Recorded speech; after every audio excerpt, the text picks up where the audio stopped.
สบายเย็นสบายสาวนาเย็นสบายเย็นสบายสาวนาเฮาเป็นลูกสาวนาอาแบกคันไทยไล่ควยลงทงหากินอยู่ตามป่าดงหา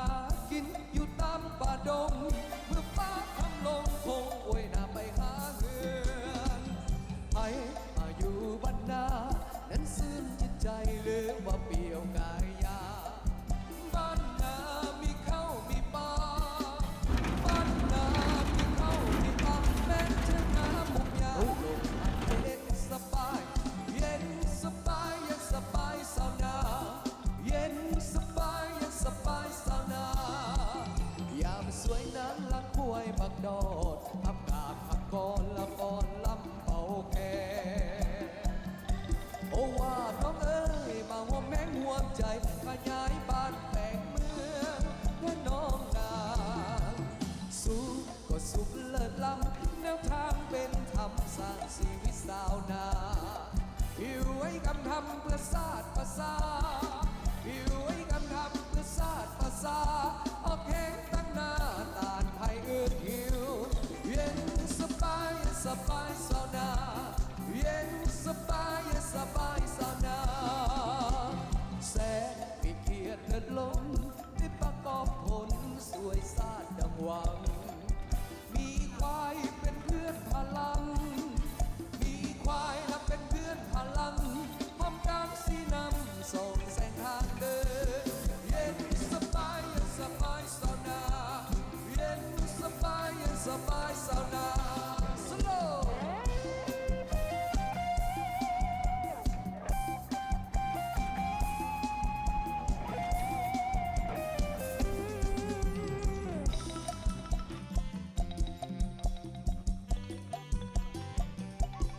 ไปดำหัวเด้อพี่น้องเด้อ เย็นสบายสบายสาวนา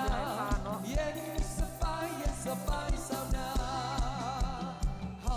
เป็นลูกสาวนา น้องเด้อดำหัวเด้อมูจักบ่พวกนะมูจักบ่ว่าอันนี้ กลางแล้ว คือน้อยเทสัน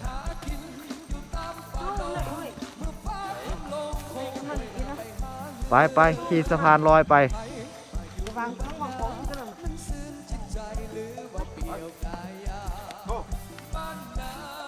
ไกลสิมืดแล้วเนาะ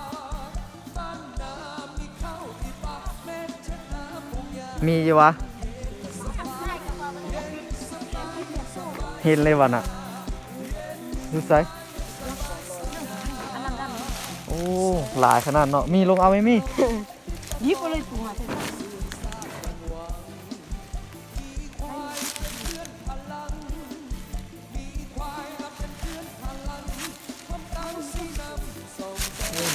มีเธอได้มาแก่แย่งพี่น้องเอ้ยแก่แย่งเอาหวกเด้อ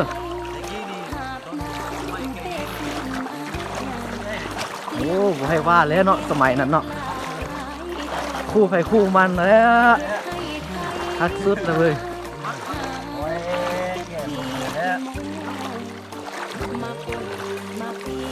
อยู่ใส่บ่เห็นหมดเอากุ้งไหม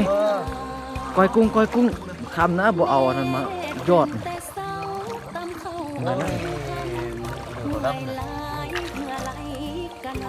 เศร้าอำค่าผู้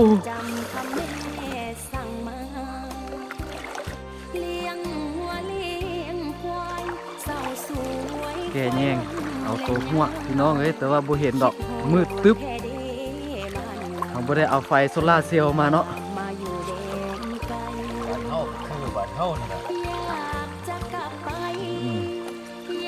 ได้บ่โอ้ได้กระขอน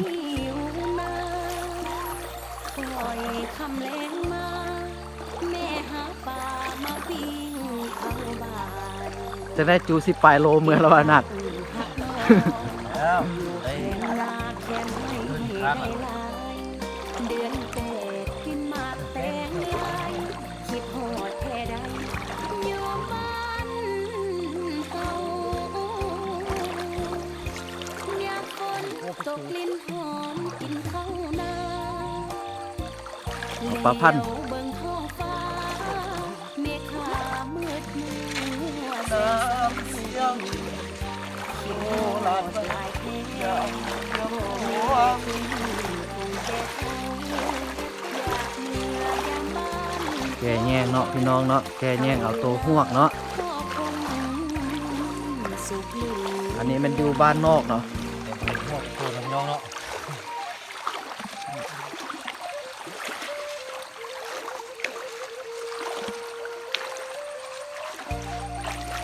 แกงต้มบ้านทำไมต้ม เป็นต้มไก่เนาะ ไก่นะต้มไก่ปักกระปุ้นสิเลย ยามนี้มันแล้วเนาะตะกี้นี่ย่างเลาะกลางบ้านตะกี้น่ะ ต้มบ้านมักสลีต้มบ้านมันโค ลักแมวเขามากินน้ำเนาะ ว่าเป็นตัวเอาไปตีหนูเนาะ ฮะแกง ยามซ้อนยามใส่อยู่นาคอยคำแรงมา แม่หาปลามาปี แยงใส่แยงใส่อันแยงใส่แยงบนนึงดูคำแยงไปใส่ใส่แยงดู แขนห เอ น้า อ แค่ไม่ได้ลา เอ เดื อ อนเป็ดกินหมากแตงลายคิดโหดแค่ใดอยู่บ้านเฮา พันพันพี่น้องเฮ้ย ยามฝนตกกลิ่นหอม ไก่ที่รับซุปเลยไก่ที่ซุปพันป่ะ เลี้ยวเบิ่งท้องฟ้าเมฆามืดมัวแสนเศร้า เอาไว้เขา คิดฮอ หวก ดหลาย หวกหวกนี่นี่นี่นี่ พ่อแม่เพิ่นคงแก่เฒ่าอยากเมื่อยามบ้านของเฮาเข้าอยู่นาก็คงสุขเหลือง คาเซี สิ ยครับ เมื่อยามบ้านของเฮาเก็บเกี่ยวเขา